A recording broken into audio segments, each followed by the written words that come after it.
Halo, Assalamualaikum warahmatullahi wabarakatuh. Perkenalkan nama saya Ana Yulianti dan teman saya Isra Restu. Di sini saya dan rekan saya akan mempresentasikan mengenai mata kuliah berpikir kreatif, di mana saya dan rekan saya ini mempunyai ide untuk membuat nasi merah siap makan dari beras merah varietas Senanur. Adapun tujuan dari penelitian ini, yang pertama itu untuk memberikan ilmu pengetahuan mengenai beras merah, metode pengolahan, dan alternatif pengolahan. Yang selanjutnya, mengetahui pengaruh waktu pembekuan terhadap volume nasi instan atau nasi siap makan. Mengetahui alternatif metode pengolahan nasi siap makan atau nasi instan, mengetahui pengaruh suhu pembekuan pada pembuatan nasi siap makan.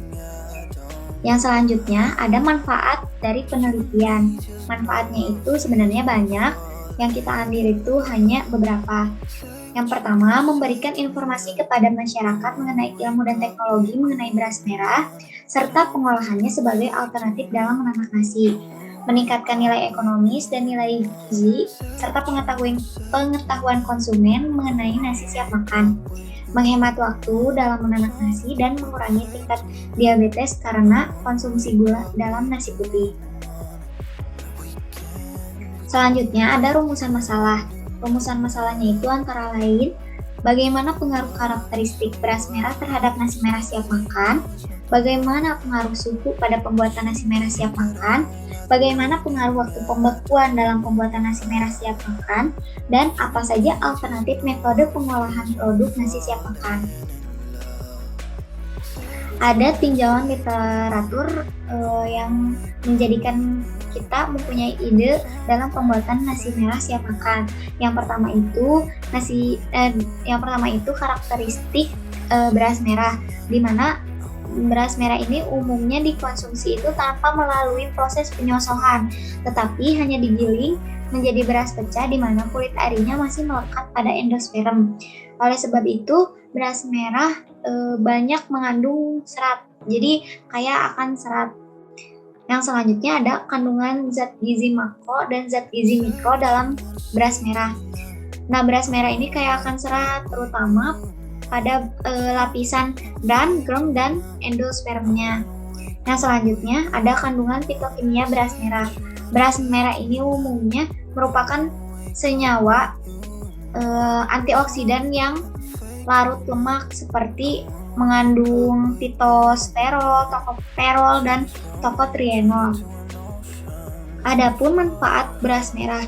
Manfaat beras merah ini antara lain mencegah penyakit gastrointestinal serta pada penderita diabetes, tinggi kandungan vitamin B dan mineral untuk mencegah beri-beri salah satunya, kandungan lemak yang tinggi sebagai sumber energi, dan kandungan asam fitat yang tinggi sebagai antioksidan dan anti kanker, dan indeks glikemik yang rendah. Nah, indeks glikemik yang rendah itu membuat dan dapat mencegah diabetes mellitus ini, karena indeks glikemik yang rendah itu rendah juga kandungan gula di dalam nasinya. Nah, ada nasi instan. Nasi instan itu dimana nasi yang dibuat itu dikeringkan dan bisa disimpan lama kemudian dikonsumsi lagi dengan proses yang tidak membutuhkan waktu yang lama. Selanjutnya, adapun produksi nasi instan ini yang berkaitan dengan tahapan penelitiannya. Nah, pembuatan nasi instan ini menggunakan metode Sasmitaloka yang dimodifikasi pada metode pemasakan nasinya. Sebanyak 100 gram beras disortasi kemudian dicuci dan ditambahkan air sebanyak 1:1,1 yang dimasak menggunakan rice cooker sampai matang. Adapun rancangan penelitian yang digunakan ini menggunakan RAL atau rancangan acak lengkap, menggunakan pola faktorial dengan perlakuan suhu pembekuan dan waktu pembekuan. Suhu yang digunakannya itu -4 derajat Celcius dan 20 derajat Celcius. Dan waktu pembekuannya itu 12, 18, dan 24 jam. diulang sebanyak 4 kali menggunakan analisis ANOVA dan dilanjutkan dengan uji bincang dengan taraf nyata 5%. Menggunakan paket program SAS versi 0,1 statistik software dan uji organoleptiknya diolah menggunakan uji Kruskal-Wallis pada taraf nyata 5%. Nah, metode pengolahan yang digunakan itu beras merah yang telah digiling dikirim secara kontinu melalui pipa ke mesin pencuci untuk dicuci kemudian direndam selama kurang lebih itu 2 jam. Nasi merah yang telah direndam ini kemudian ditiriskan dan dikirim ke penimbangan pengisian ke dalam retort bowl. Nah, penimbangan ini tuh kayak langsung ditimbang dan langsung diisi ke retortnya gitu sebanyak 100 gram. Setelah itu beras ditambahkan air murni dan ditutup, kemudian dipindahkan ke saluran memasak menggunakan tenaga gas. Pada pemanasan awal itu digunakan suhu 70 derajat Celcius yang dinaikkan hingga 105 derajat Celcius bertahap. Kemudian setelah proses pemasakan selesai, dilanjutkan pada pendinginan bertahap dari 90 derajat Celcius hingga 80 derajat Celcius. Nah, nasi yang telah matang ini kemudian masuk ruang steril untuk disemprotkan gas nitrogen yang berfungsi menurunkan konsentrasi oksigen. Kemudian produk disegel. Setelah produk disegel, selanjutnya produk meninggalkan ruang steril melewati proses pemeriksaan pada X-ray dan berlanjut pada lini pengemasan. Yang selanjutnya itu ada alternatif pengolahan. Untuk alternatif pengolahan akan dijelaskan oleh teman saya Aisyah. Di sini saya akan menjelaskan beberapa alternatif pengolahan. Yang pertama itu metode rendam rebus, kukus, keringkan. Mula-mula beras direndam dalam air pada suhu kamar. Kadar air beras meningkat menjadi 30%. Kemudian perebusan dilakukan selama 8-10 menit. Sehingga kadar air menjadi 65-70%. Setelah itu dilakukan penirisan, pendinginan, dan pencucian dalam air dingin selama 1-2 menit dan dihamparkan untuk dikeringkan. Suhu yang digunakan adalah 140 derajat Celcius dengan kecepatan aliran udara yang melewati beras 61 meter per menit. Untuk metode kedua itu penggunaan bahan kimia. Beras pasca tanak dilakukan penambahan senyawa fosfat untuk menjadikan butir-butir menjadi porus sehingga menyerap air lebih cepat pada waktu penambahan air panas atau pemasakan. Pada pembuatannya, beras direndam dalam 0,2% larutan Na2HPO4 dengan perbandingan 1:3 selama 18 jam. Perendaman ini menyebabkan pH menjadi agak asam sekitar 5,2. Selanjutnya dinetralkan dengan penambahan NaOH2n sampai mencapai pH 7-7,3. Untuk metode ketiga yaitu metode pembekuan. Beras direndam dalam larutan 1% NH sitrat dan CaH2PO4 1:1 selama 2 jam. Kemudian beras dicuci diganti dengan air baru dan dimasak selama 35 menit menjadi bubur nasi. Bubur nasi kemudian didinginkan dan selanjutnya dibekukan pada suhu minus 20 derajat Celcius selama 19 jam. Selanjutnya dicairkan dalam air dingin yang mengalir selama 45 menit. Diperas dan dikeringkan pada suhu 60 derajat Celcius sampai kering. Bubur kering dapat dimasak selama 5 menit dengan penambahan air 1:10.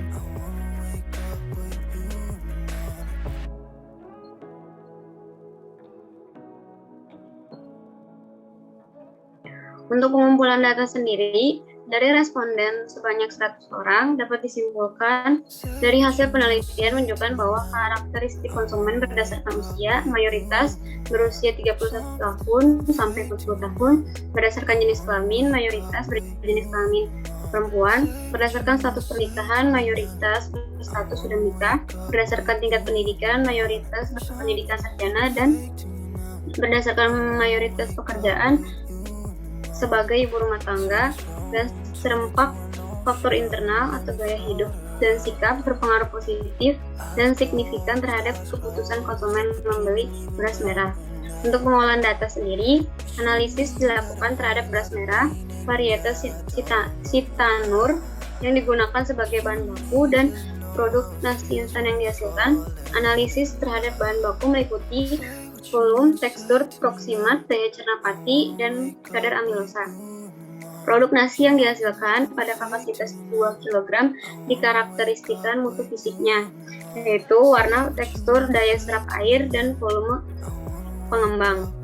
Dan untuk kimianya ada proksimat dan amilosa. Untuk karakteristik sifat fungsionalnya ada kadar zat pangan, daya cerna pati in vitro, dan indeks glikemik.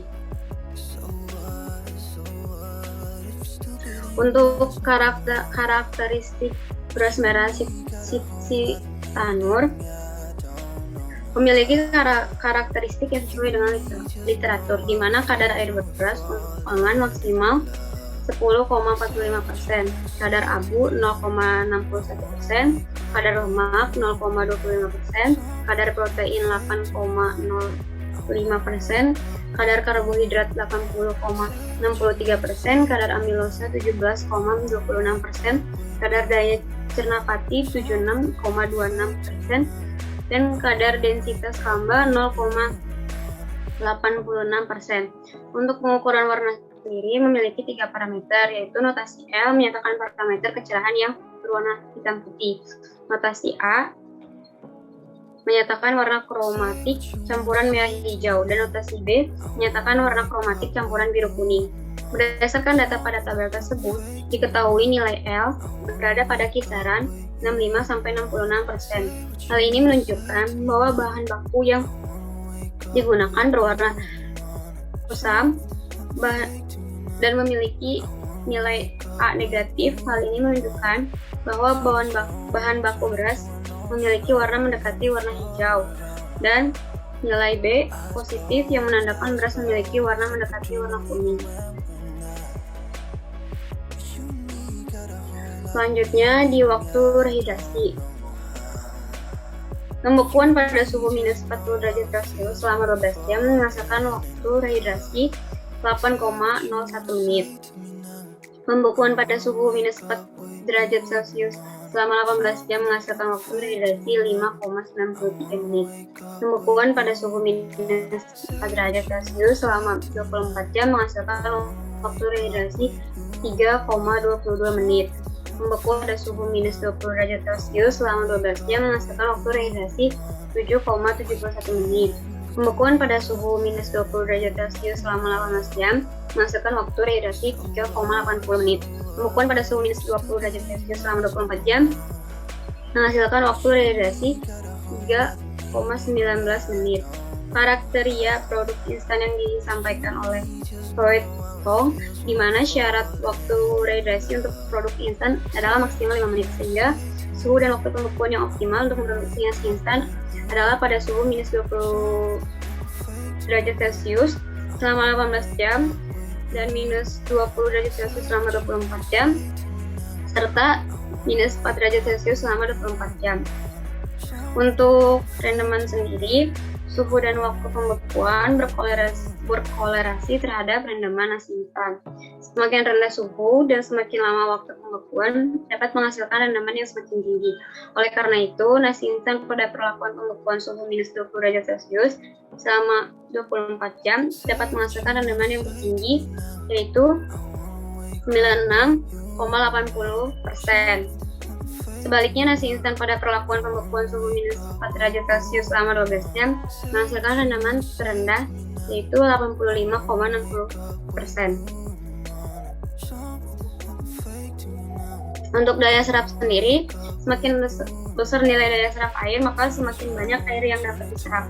Nasi instan yang dibekukan pada suhu minus 20 derajat Celcius memiliki daya serap air yang lebih tinggi dibandingkan nasi instan yang dibekukan di suhu minus 4 derajat Celcius.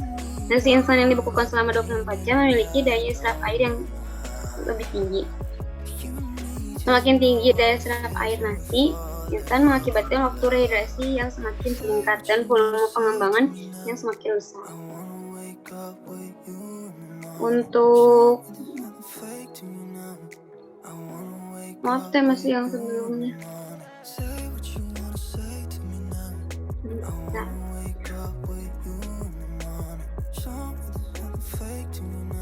Untuk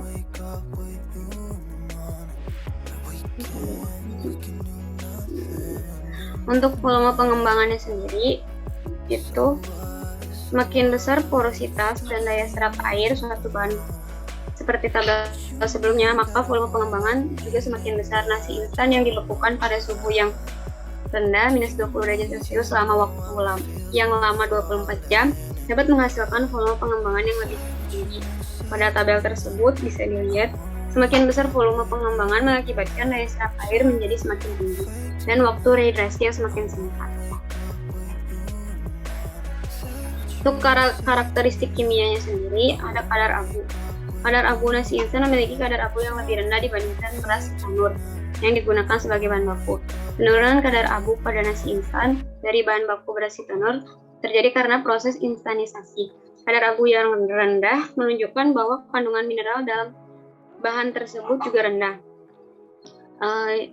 Ada kadar lemak. Kadar lemak pada nasi instan berkisaran 0,03 sampai 0,29% dibandingkan dengan kadar lemak beras tanur, yaitu sebesar 31%,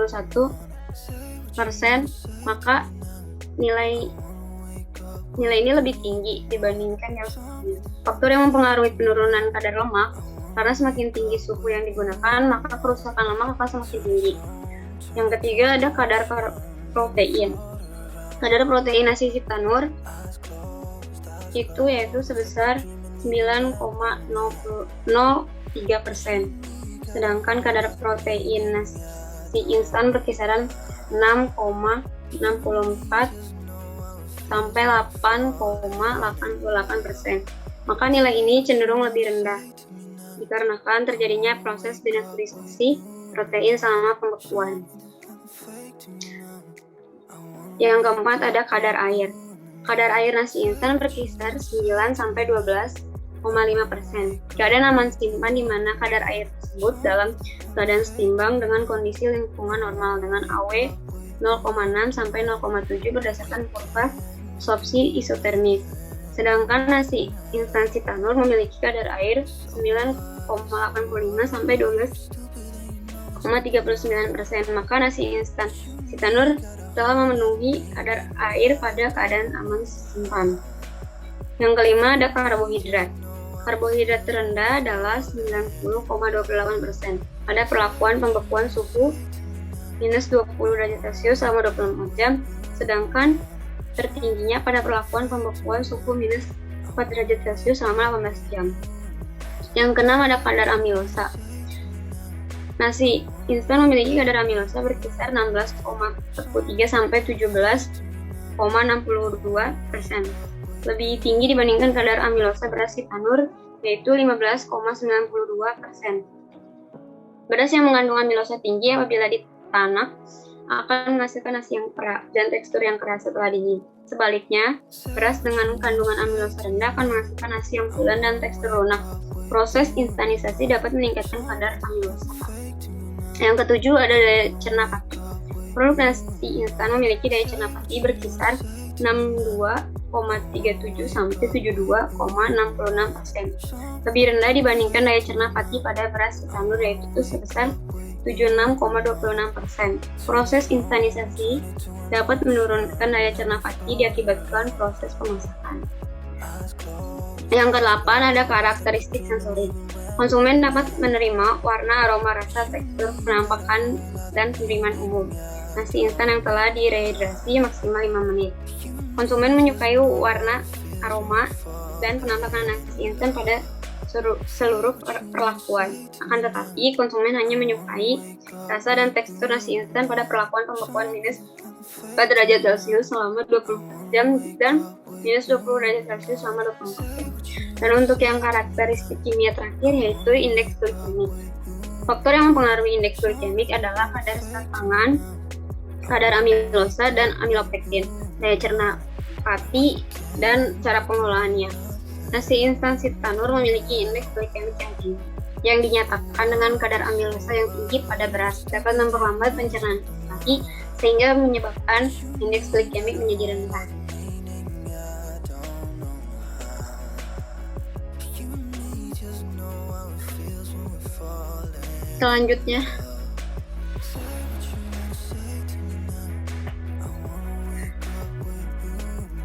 Selanjutnya, ini ada contoh hasil akhirnya. Yang di sebelah sini adalah proses dari pengolahan si kemasan untuk produknya sendiri. Dan yang sebelah kanannya ini adalah salah satu contoh produk olahan nasi merahnya. Sekian dan terima kasih. Apabila ada kesalahan, mohon maaf.